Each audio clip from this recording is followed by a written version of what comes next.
ইতিহাসের শেষ পর্বে আমরা নদী নালা সম্পর্কে কিছু আলোচনা আমরা শুনেছিলাম যে জান্নাতি কিছু নদী আছে, হ্যাঁ, দুনিয়ার মধ্যে যে নদীগুলোকে জান্নাতি নদী বলা হয়। বুখারী শরীফের হাদিসে আছে, হযরত আনাস রাদিয়াল্লাহু তাআলা আনহু থেকে বর্ণিত আছে, রাসূলুল্লাহ সাল্লাল্লাহু আলাইহি ওয়াসাল্লাম বলেন, যখন তিনি সিদরাতুল মুনতাহায় যখন পৌঁছেন, তখন তিনি দেখতেছেন ফাইজা ইয়াখরুজু মিন আসলিহা নাহরানে বাতিনানে। নবী বলতেছেন যে সেখানে একটা বরই গাছ, সেই বরই গাছের মূল দেশ থেকে দুইটা নহর জারি হয়েছে। এর মধ্যে দুইটা হচ্ছে যে প্রকাশ্য আর দুইটা অপ্রকাশ্য। ফাআম্মাল বাতিনান ফাফিল জান্নাহ, যারা অপ্রকাশ্য এটা জান্নাতের দিকে গেছে। ওয়া আম্মা যাহিরানে ফান্নীল ওয়াল ফুরাত, আর দুইটা দৃশ্যমান প্রকাশ্য নদী, যে দুইটা নদীর নাম কি নীল এবং ফুরাত। নীল নদী এবং ফুরাত নদী সম্পর্কে হাদিসে এসেছে। আজকে নীল নদী সম্পর্কে কিছু আলোচনা করব। নীল নদী একটা পরিষ্কার সুন্দর একটা পানির নদী, নীল নদী। কারণ নীল নদী কিতাবে আছে যে এটা বিভিন্ন পাহাড় পর্বত হইয়া এই পানিটা আসছে, যে ছাইকা ছাইকা পানিটা আসার কারণে একদম পরিষ্কার স্বচ্ছ পানি। এর স্রোতের তীব্রতাও অনেক বেশি। দৈর্ঘ্যের দিক থেকে পৃথিবীর একটি অতুলনীয় একটা নদী এই নীল নদী। তফসির ইবনে কাসিরের 1 নম্বর খণ্ডের 84 নম্বর পৃষ্ঠায় একটা ঘটনা লিখতেছে নীল নদী সম্পর্কে। হযরত ওমর রাদিয়াল্লাহু তাআলা আনহু এর খেলাফত আমলে, বলেন কার খেলাফত আমলে?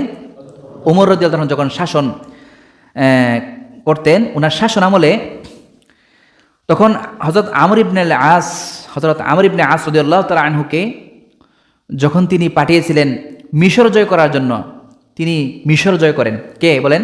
হযরত আমর ইবনে আস। নামগুলো মনে রাখবেন। হযরত আমর ইবনে আস রাদিয়াল্লাহু তাআলা আনহু যখন মিশর জয় করেন, জয় করার পরে তিনি দেখতে পেলেন কিছু লোক ওনার কাছে আসছেন। আসার পরে বলতেছে যে, হ্যাঁ আমাদের আমির, আমাদের একটা প্রথা আছে যে যা পালন না করলে, এই প্রথাটা পালন না করলে এই নীল নদ থেকে এই পানি আসে না, পানি প্রবাহিত হয় না, আমরা পানি পাই না। তো বলতেছে যে ওই সময় তো আর হিজরি সনের হিসাব তখন ধরা হইতো না, তারা হিসাব করতো অন্য একটা সন হিসাবে বুনা, একটা আমাদের জানুয়ারি ফেব্রুয়ারি এরকম মহরম সফা যেরকম নাম আছে, তাদের একটা মাসের নাম হচ্ছে বুনা। এই বুনা মাসের 12 তারিখ রাত শেষ হলে তাদের একটা কাজ করতে হয়। বুনা মাসের 12 তারিখের রাত শেষ হইলে এটা কি কাজ করতে হয়? কাজটা হলো যে তাদের বাবা মার থেকে তাদের সম্মতিক্রমে একটা কুমারী মেয়েকে তারা বাছাই করে, সুন্দরী কুমারী মেয়েকে তারা বাছাই করে। বাছাই করার পরে উন্নত মানের অলংকার, কাপড় ইত্যাদি পরায়া সাজায়া তারা ওই মেয়েটাকে, কুমারী মেয়েটাকে নীল নদে ফেলায় দেয়। নীল নদে ফেলানোর পরে পানি আসে। তে এই কথা যখন ওই মিশরের লোকরা যখন হযরত আমর ইবনে আস রাদিয়াল্লাহু তাআলা আনহুকে বলার পরে তিনি বলতেছেন যে, ইন্না হাযা লা ইয়াকুনু ফিল ইসলাম, এটা ইসলামে নাই। তোমরা যে কাজটা করতেছো এটা কি ইসলামে নাই। ওয়া ইন্নাল ইসলাম ইয়াহদিমু মা কানা ক্বাবলাহ, ইসলাম আসার পরে তার পূর্বে যেগুলো কুসংস্কার চলতেছিল সবগুলোকে নির্মূল করে দিয়ে ইসলাম আসার পরে, তো এগুলো করা যাবে না। এখন এগুলো না, তখন যখন তাদেরকে না করায় এগুলো নিষেধ করে দিয়েছে, গভর্নরের কথা তো মানতে হবে। তখন তারা পুরাই বুনা মাস পুরাই তারা অপেক্ষা করলো, পানি কিন্তু আসলো না। এরপরে 3 মাস অপেক্ষা করলো সবাই, পানি আসলো না। তখন হযরত আমর ইবনে আস রাদিয়াল্লাহু তাআলা আনহু তিনি পত্র লিখলেন, চিঠি। কার কাছে? হযরত ওমর রাদিয়াল্লাহু তাআলার কাছে। শাসন চলতেছিল কার বলেন? হযরত ওমর রাদিয়াল্লাহু তাআলা আনহু। ওনার কাছে চিঠি লিখলেন। এখন তো টেলিফোনের যুগ, ওই সময় চিঠির যুগ ছিল। চিঠি লিখলেন যে বিস্তারিত ঘটনা তিনি সেই চিঠিতে বর্ণনা করলেন যে তারা আমার কাছে আসার পরে তারা আসছিল, আসার পরে তারা এরকম বলছিল, আমি উত্তরে এটা বলছি যে এগুলো করা যাবে না, এগুলো তোমরা করতে পারবে না। তখন পানি তো 3 মাস অপেক্ষা করলাম, পানি তো আসলো না। ওমর রাদিয়াল্লাহু তাআলা আনহু চিঠি পাওয়ার পরে তিনি উল্টা চিঠি লিখলেন যে তুমি যা করছো ঠিক করছো, যা করছো কি ঠিক কাজ করছো। আমি একটা পত্র দিচ্ছি তোমাকে, এই পত্রটা, এই চিঠিটা তুমি এই নীল নদে ফালাইয়া দিও। তখন এই হযরত আমর ইবনে আস রাদিয়াল্লাহু তাআলার হাতে যখন চিঠিটা আসলো, ওমর রাদিয়াল্লাহু তাআলার চিঠি আসার পরে তিনি ফালানোর আগে, ওই নীল নদে চিঠিটা ফালানোর আগে তিনি পত্রটা খুললেন। খোলার পরে দেখতে পেলেন সেখানে লেখা আছে, মিন আব্দুল্লাহ ইবনে ওমর আমিরুল মুমিনিন ইলা নীল মিসর। অর্থ বলতেছি, হযরত আব্দুল্লাহ ইবনে ওমর থেকে, এনে অর্থটা হচ্ছে আব্দুল্লাহ ইবনে ওমর থেকে আমিরুল মুমিনিন আব্দুল্লাহ ইবনে ওমর থেকে নীল নদীর কাছে, এভাবে চিঠি লিখতেছেন। এই সরাসরি চিঠির মধ্যে সরাসরি নীল নদকে উদ্দেশ্য করে চিঠি লিখছেন। তিনি বলতেছেন, আম্মা বাদ ফাইন কুনতা তাজরি মিন কিবালিক ফালা তাজরি।